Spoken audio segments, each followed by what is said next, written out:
Hello, everyone, and welcome to the 6 Hours of Nürburgring here by GRG eSports. For those of you watching on Twitch and a couple of you who followed here recently, thank you very much. And those of you who are watching on YouTube, we apologize for not being able to see the chat over there. If you want to chat, pop on over to Twitch, and we'll be able to catch you with the chats.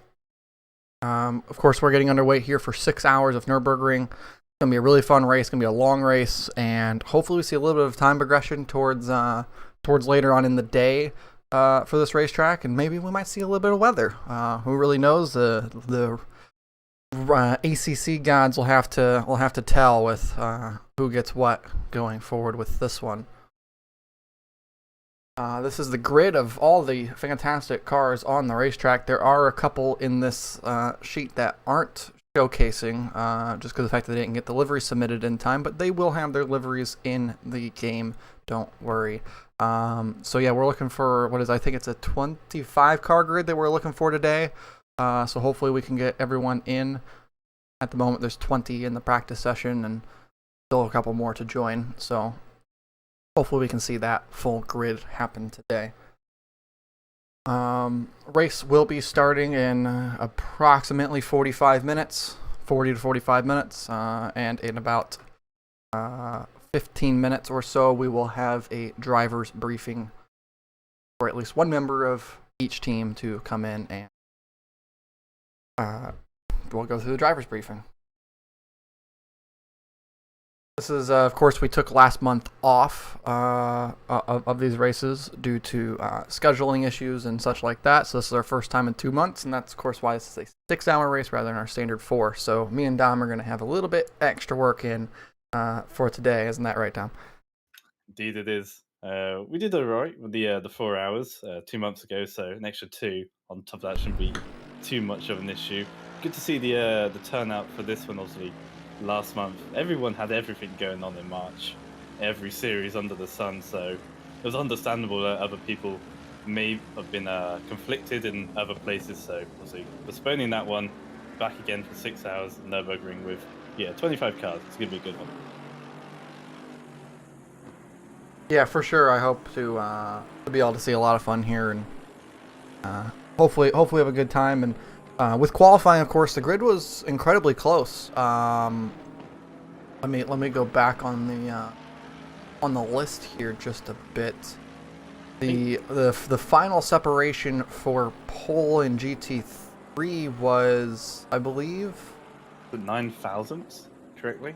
That might have been GT4, possibly. yeah, I believe it. I believe it was less than a tenth. Like the top 5 were all separated within a couple tenths in total. In qualifying in GT3, and yeah, it was like 9,000th of a second or something along that line for the GT4 field separated between 1 and 2. So hopefully we can see a really good fight up front in both classes today. Of course, the GT4 cars traditionally don't get as much screen time as they're just the slower class and are doing less overtaking on a normal mark. So hopefully we could see them have some good races and be in some interesting situations and try to get as much screen time for those GT4 cars as is possible. Indeed, and last time out, 2 months ago at Paul Ricard, for almost all 4 hours of that race, we saw the 200 car and the 24 car just battle it out almost the entire time. Of course, they were separated by that 9,000th of a second in qualifying, those two cars. Was it the 24 that put it on pole in GT4? Yes, the BMW did end up on that pole position in GT4. They were duking it out. If you didn't see it, it's on our YouTube channel. It should be one of the most recent videos on there for the entirety of the qualifying session. It was a lot of fun, honestly. It was really exciting, just duke it, because you just didn't know who was going to get pole and by how much the gap was going to be. They were definitely battling back and forth until the last second for that qualifying spot. So go check that out over on YouTube if you have not yet.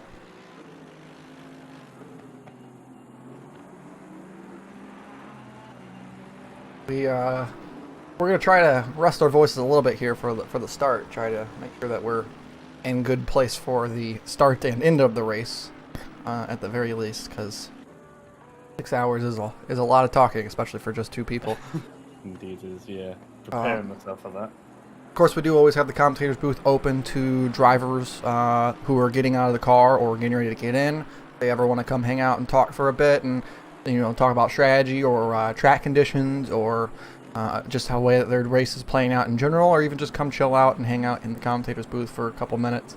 It's always more than welcome, and all you gotta do is just join the waiting room channel, which is located directly above the commentators booth channel and our Discord.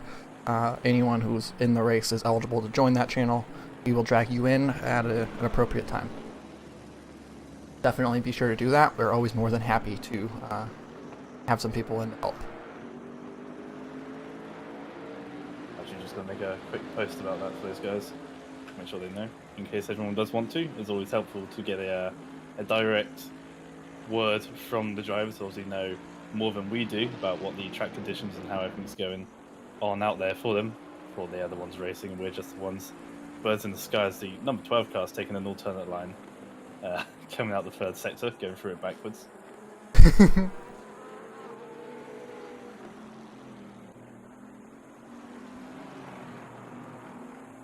You know, I wonder how much of a difference that the race will be in on this version of the racetrack versus the Formula One Grand Prix circuit, where you take the alternate chicane, which is the two 90-degree corners. I wonder, or I'm curious, just how different that the overtaking opportunities would be at the end of the back straightaway if there was that big braking zone. Because of course, it's incredibly difficult to pass down at the end of the straightaway, just because of the fact that you're going into that really fast one groove chicane, which is a lot of fun to drive, and it isn't necessarily impossible to set up a move, but you're not going to go side by side through that chicane. And so definitely for the sake of overtaking and racing, it's a little bit less interesting, but for the sake of driving, I think it'd be way more fun. Always curious to see what people prefer whenever it comes to racetracks like this, the altered Formula One version or the normal endurance version. Yeah, it's certainly a tough one. As a terms for overtaking, I'd prefer the F1 version. It's obviously 290s is a bit easier to. It's much more of a braking event, that one, so more opportunity to make that move. However, the one we're using today, the quicker variant, it's fiddly. It's difficult to get through, especially if you've done 25 laps, 30 laps in a row. It's very easy just to lose that lapse of concentration and mess it up. There's two big curves on either side of them, on the inside of the left and then the inside of the right. If you're an inch too wide, you're going to hit that and be pretty much catapulted into the final corner.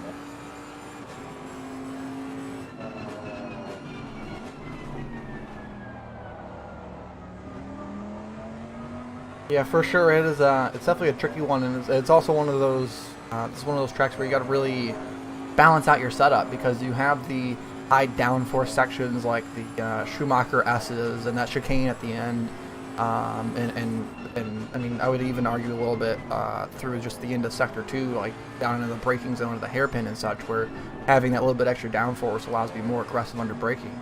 But then you also have all the high speed sections and low speed sections where downforce, you want that gone as much as possible. And so it's one of those tracks where you really do got to balance that setup out pretty well for do you want to have grip in one section and not have it in another, or do you want to have straight line speed but sacrifice in the faster corners. And it's always fun to see how different people apply different tactics and different thoughts to it, and it'll be really interesting to see who decides what around here. So we got a couple cars off the racetrack down at the hairpin. The 815 and the 369, I do believe those are teammates, both just sitting down there at the hairpin, just vibing away. Just crossed 30 minutes remaining in the practice session. That puts us 15 minutes to the driver's briefing for those of you who are keeping track at home. And so we will be, during the driver's briefing, it's about a 15 to 20 minute period in which we will be going and silent on the stream, and we will leave you guys with just watching cars go around the racetrack for a short period of time, and we will be muted and going through the driver's briefing and covering bullet points and such.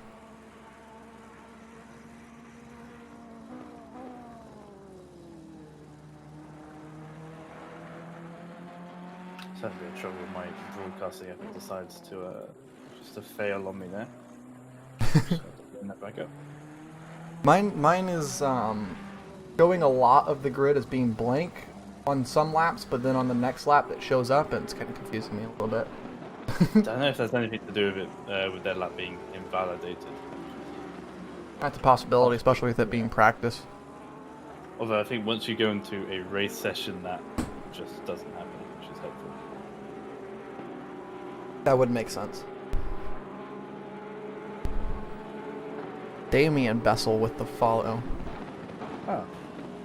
What's up, Dad? I'm on TV, mate. Thank you very much for the follow. So that's your dad? Indeed it is. Welcome in, Dom's dad.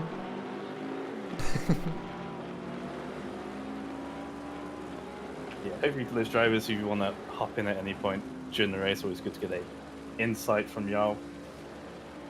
Always happy to. 'Cause, yeah, my broadcasting thing is having an absolute nightmare.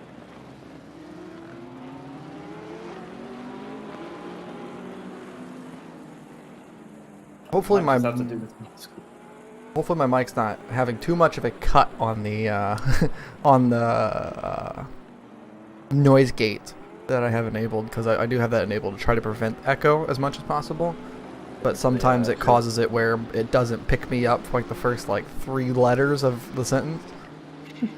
So I'm trying to like watch it and make sure that it's picking up kind of correctly.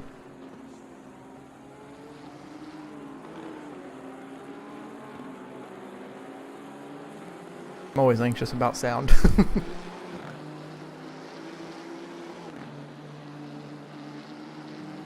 I watched, as long as it's the same settings from Paul Ricard, then you'll be fine. Yeah, I don't think I've changed anything. Yeah, I did watch a bit of that back. Sounded all good.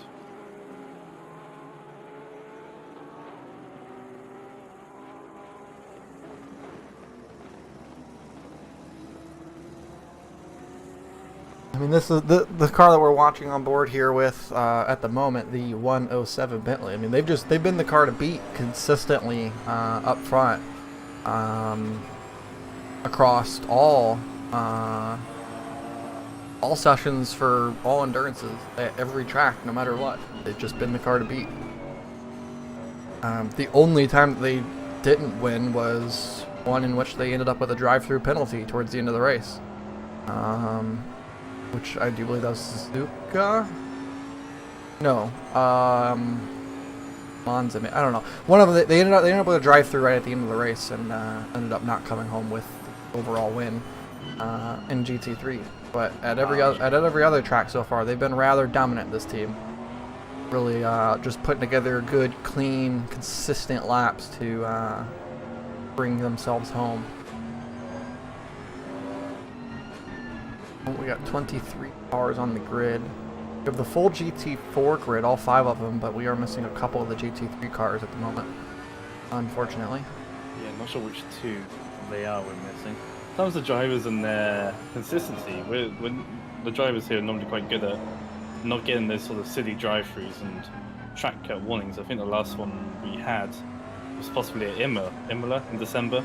I think a driver got a drive-through in the last half an hour or something, which is pretty good for the drivers. Obviously, consistency is key, and so easy to just run wide in endurances, just get that little off track, and that's pretty much not so much your day done, but it's really not ideal when you get 30 seconds, 40 seconds added on with that drive-through penalty. Drops you down the order, and it's not exactly ideal for you. But I think our drivers here is really sort of the level of talent and consistency you need to be good here has really driven up a lot of people to a higher standard.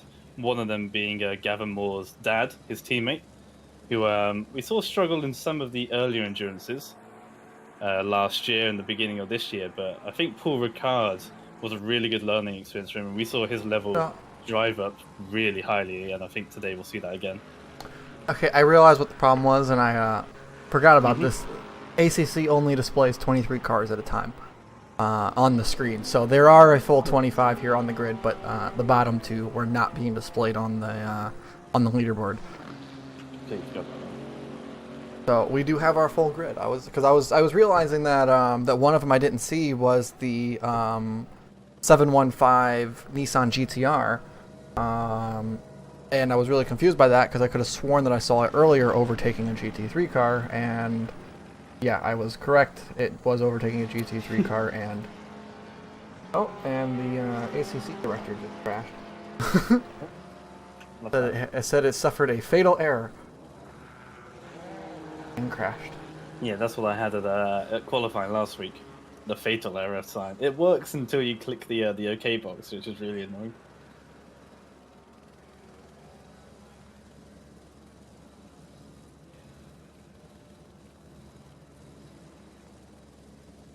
Try to reopen that right quick.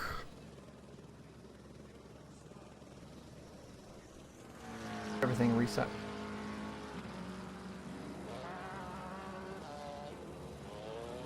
Maybe beneficial just to use the default one, just in case. Happens again. That's fully, but it's not connected.